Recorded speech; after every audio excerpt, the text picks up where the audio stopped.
Hello everyone, आज हम भारत का भूगोल टॉपिक पढ़ेंगे। तो इस टॉपिक में समझने के लिए कुछ खास तो नहीं, लेकिन इस टॉपिक से क्वेश्चंस बहुत आते हैं।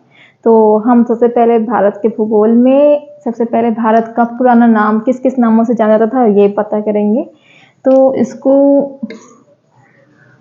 पहले जाना जाता था किस नाम से? जम्बू द्वीप, और एक दूसरा नाम था इसका आर्यवर्त।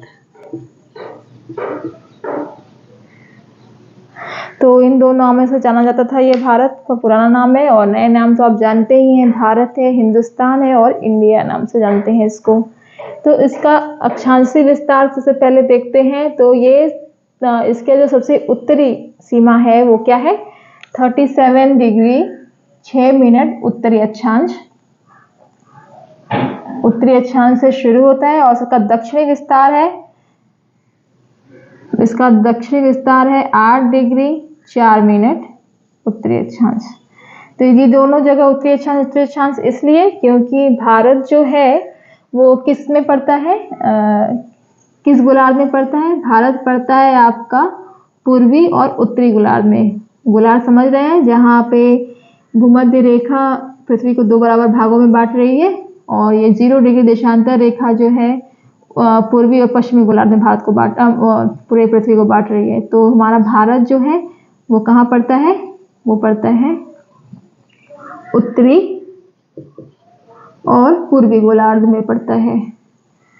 तो भारत किस गोलार्ध में पड़ता है? उत्तरी पूर्वी गोलार्ध में, और इसका सबसे उत्तरी सीमा है 37 डिग्री 6 मिनट उत्तरी अक्षांश से शुरू होता है, और सबसे दक्षिणी सीमा से कहाँ खत्म होती है? 8 डिग्री 4 मिनट पे। ये 8 डिग्री 4 मिनट इसकी मुख्य सीमा है, मुख्य दक्षिणी सीमा है। इससे नीचे भी ये जाता है, यहाँ जहाँ पे ग्रेट निकोबार आइलैंड है, उसका जो जगह है उसको हम मानते हैं। तो वो 6 डिग्री 4 मिनट उत्तरी अक्षांश वो उसके भारत की सबसे दक्षिणी सीमा मानी जाती है। अगर मुख्य भूमि की बात करेंगे तो मुख्य भूमि में ये 8 डिग्री 4 मिनट होगा। और वहीं पे इसकी देशांतरी सीमा की बात करें तो ये स्टार्टिंग होता है 68 डिग्री 7 मिनट पूर्वी अक्षांश से शुरू होता है, और इसकी सबसे पूर्वी सीमा होगी 97 डिग्री 25 मिनट पूर्वी देशांतर। तो ये हमने अक्षांशीय विस्तार को देखा। इसके साथ साथ हम सबसे उत्तरी सीमा पे कौन सी जगह होती है उसको देखेंगे। तो सबसे उत्तरी सीमा पे सबसे उत्तरी सीमा का नाम है इंदिरा कौल। ये कहाँ पड़ता है? जम्मू कश्मीर में। और सबसे दक्षिणी सीमा का नाम बताएंगे तो है वो इंदिरा पॉइंट, जिसके बारे में हमने बात की कि 6 डिग्री 4 मिनट वो ग्रेट निकोबार में पड़ रहा है। तो सबसे दक्षिणी सीमा क्या है? इंदिरा पॉइंट है। वहीं सबसे पूर्वी सीमा की बात करेंगे तो सबसे पूर्वी सीमा है किबिथु। ये कहाँ पे पड़ेगा? अरुणाचल प्रदेश में।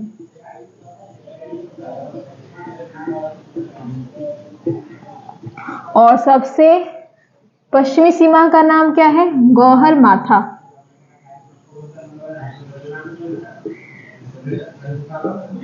गौहर माथा ये है आपका गुजरात में।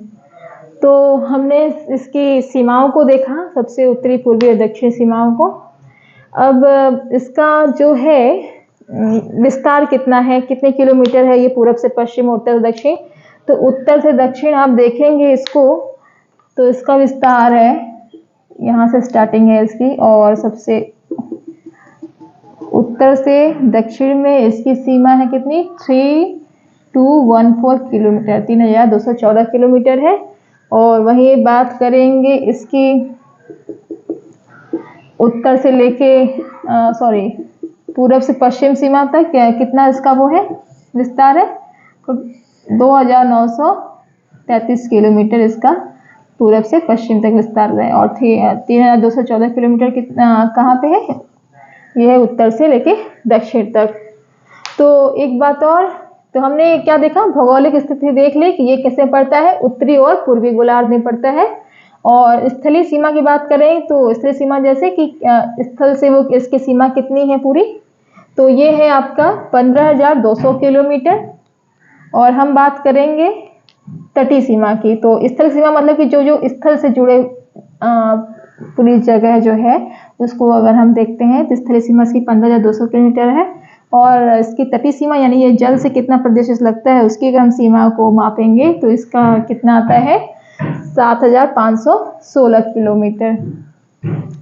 अब हम देखते हैं कि प्रादेशिक जल सीमा कितनी है। तो हर देश का एक अपनी जल सीमा होती है जहां तक वो उस एरिया को बहुत आराम से यूज कर सकते हैं। तो 12 नॉटिकल मील, एनएम लिखा है मैंने, नॉटिकल मील यानी समुद्री मील इसको हिंदी में बोलते हैं। तो 12 समुद्री मील जो है एरिया तटों से लेके 12 समुद्री मील जो एरिया है वो क्या है, भारत की प्रादेशिक जल सीमा है। और उसके आगे अगर आप बात करेंगे तो अनन्य आर्थिक क्षेत्र है जो कि है 200 नॉटिकल मील। तो अनन्य आर्थिक क्षेत्र कितना है इसका 200 नॉटिकल मील। स्पेशल इकोनॉमिक जोन बोलते हैं इंग्लिश में, यानी यहाँ तक कि ये पूरे एरिया में कुछ भी करने की आज़ादी तो नहीं लेकिन गश्त करने की आज़ादी है भारत के नौसैनिक को। और उसके बाद कर्क रेखा है। तो कर्क रेखा देख रहे हैं आप गुजर रही है भारत के कुल कितने प्रदेशों से गुजरती है, 8 प्रदेशों से। और उनका नाम याद करेंगे हम कि कौन कौन से उन 8 प्रदेशों से वो गुजरती है। तो उसके लिए एक ट्रिक है और उस ट्रिक को आप याद करके रखेंगे तो आसानी रहेगी, आपको वो लंबे समय तक याद रहेगा। तो ट्रिक क्या है, मित्र पर गमछा झाड़। क्योंकि ये क्वेश्चन हमेशा पूछा जाता है कि कितने राज्यों से जो है कर्क रेखा गुजरती है। क्योंकि कर्क रेखा भारत को आप देख रहे हैं लगभग 2 बराबर भागों में बांट रही है।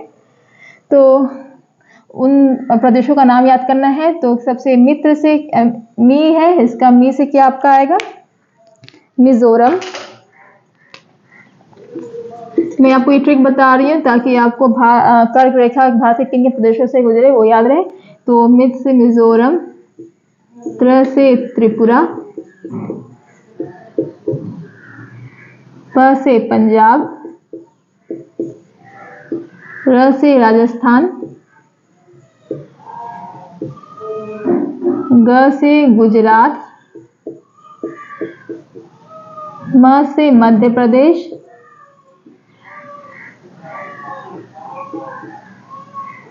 छ से छत्तीसगढ़, झाड़ से आप याद कर लेंगे, इसमें खंड जोड़ दें तो झारखंड। कुल कितने हुए 1 2 3 4 5 6 7 1 8।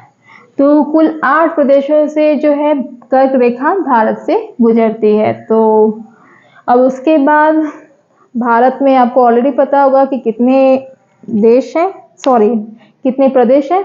तो कुल 28 प्रदेश हैं, 28 स्टेट है और 8 क्या है 8 केंद्र शासित प्रदेश हैं।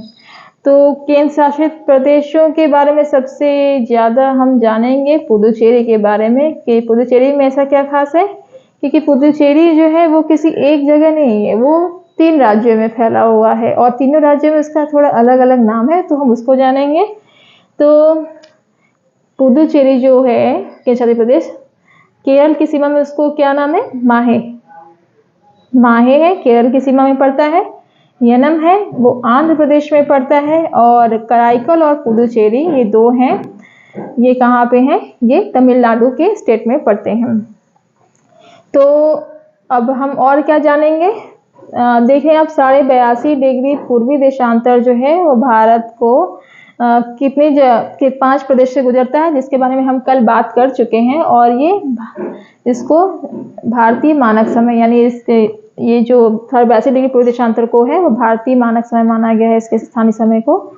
और भारत के अब हम पड़ोसी देशों की बात करें तो पड़ोसी देश भारत के कौन कौन से हैं, उसके लिए भी एक ट्रिक है, आपको याद रखना चाहिए उसको। उसका ट्रिक है बहुत सिंपल सा, बचपन में बीए, इस पे भी अक्सर क्वेश्चंस आते हैं। बचपन में बीए ट्रिक है। और एक बात और बता दूं कि जितने भी पड़ोसी देश हैं भारत के, ये सबका नाम इसमें आता है। साथ में ये एक ऑर्डर भी बताता है, ये बढ़ते से घटते क्रम में ये बता रहा है कि सबसे ज़्यादा सीमा किसके साथ लगती है। तो बस ये आपका बांग्लादेश है, विजिबल हो रहा है, हम इसको मिटा देते हैं।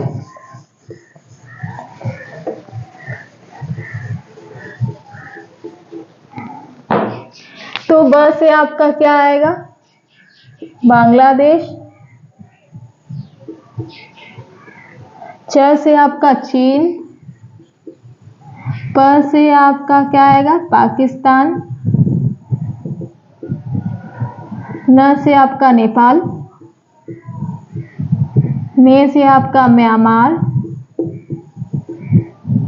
डी से आपका भूटान। ए से आपका आएगा, आपको लिखते चलते हैं,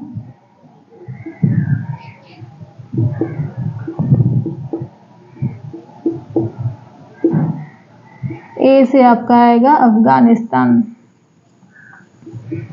सबसे अच्छी बात इस ट्रिक की यही है कि आपको सारे जो देश हैं भारत के पड़ोसी देश, उनका नाम याद होगा। साथ में ये एक सीक्वेंस वाइज है, सबसे ज़्यादा सीमा भारत की लगती है बांग्लादेश से, उसके बाद चीन से, उसके बाद पाकिस्तान से, उसके बाद नेपाल से, उसके बाद म्यांमार से, भूटान से, फिर अफगानिस्तान से। और कुछ स्पेशल जो सीमाएं हैं जिनके द्वारा जो भारत है अपने पड़ोसी देशों से अलग होता है, तो उसके बारे में जानेंगे।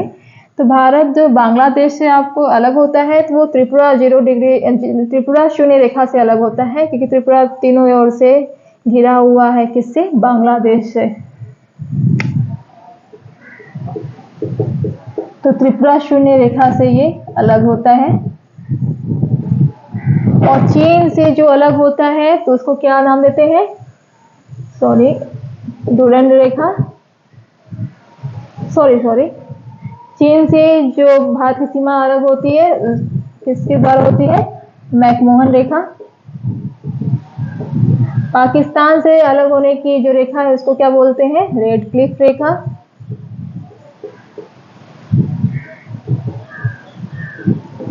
और अफगानिस्तान से जो अलग होती है जिस रेखा द्वारा, उसका नाम क्या है, डुरंड रेखा। और आपका बांग्लादेश ये रहा, त्रिपुरा आपका ये यहाँ से ये म्यांमार रहा, और यहाँ पे आपका पड़ता है भूटान, ये रहा नेपाल, उसके बाद चीन, इतनी से एरिया से डुरंड रेखा द्वारा ये अफगानिस्तान, और ये पूरा पाकिस्तान। और इसके अलावा इसके जो जलीय पड़ोसी देश कौन सा है, श्रीलंका। हालांकि वो किसी रेखा द्वारा अलग नहीं होता है, श्रीलंका अलग होता है किसके द्वारा, मन्नार की खाड़ी से, और साथ ही पाक जल डमरू मध्य से।